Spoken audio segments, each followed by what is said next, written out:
So ఈ RRB group D వాళ్ళ యొక్క జాబ్ ప్రొఫైల్ ఎలా ఉంటుంది? Yes madam. జాబ్ ప్రొఫైల్ ఏంటంటే ఇది మనకి రైల్వేస్‌లో ఎక్కువ మేజర్స్ ఎంప్లాయీస్ ఎక్కువ ఉండేది రైల్వేస్‌లో మనకి ఆర్ఆర్బి గ్రూప్ డి. హ్మ్. దీంట్లో మనకి జాబ్ ప్రొఫైల్ ఒకటి అసిస్టెంట్ పాయింట్స్‌మన్ అంటే ఫర్ ఎగ్జాంపుల్ రైలు వస్తుంటే ఆ జాయింట్ ఫిట్ చేయడం గానీ, తర్వాత మనకి ట్రాక్ మెయింటెనెన్స్ అంటే రైలు పోతుంటే ట్రాక్ మనకు బోల్ట్ సరిగ్గా ఉందా లేదా అనేది ట్రాక్ మెయింటెనెన్స్.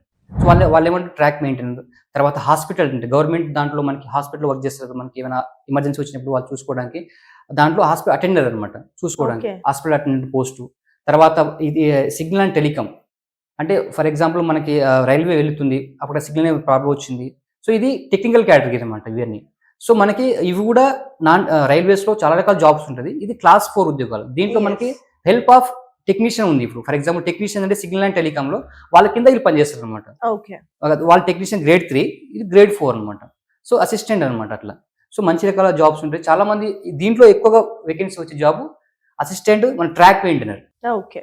ఎక్కువ మంది ఇక దీంట్లో లాస్ట్ ఇయర్ తీసుకుంటే 1,00,000 ఉద్యోగాల్లో 40,000 వేకెన్సీస్ మనకి ట్రాక్ మెయింటెనర్ పోస్ట్ అనమాట. ఓకే. సో ఈ ట్రాక్ మెయింటెనర్ ఏంటంటే ఎక్కువ ట్రాక్ మీద వర్క్స్ ఎక్కువ ఉంటది. ఇప్పుడు మనకి కొత్తగా రైల్వే వేశారు. సో దాంట్లో మనకి బోల్ట్స్ ఎలా ఉన్నాయి, రైల్వే వస్తుంది డైలీ చెకప్ చేయాలన్నమాట. ఆ ట్రాక్ నట్ బోల్ట్స్ కానీ వాళ్ళకి షిఫ్ట్స్ ఉంటది. 2 షిఫ్ట్స్, ఒకటి మార్నింగ్ షిఫ్ట్ ఉంటది, ఒకటి ఈవినింగ్ షిఫ్ట్. ఒక బ్యాచ్ ఉంటది.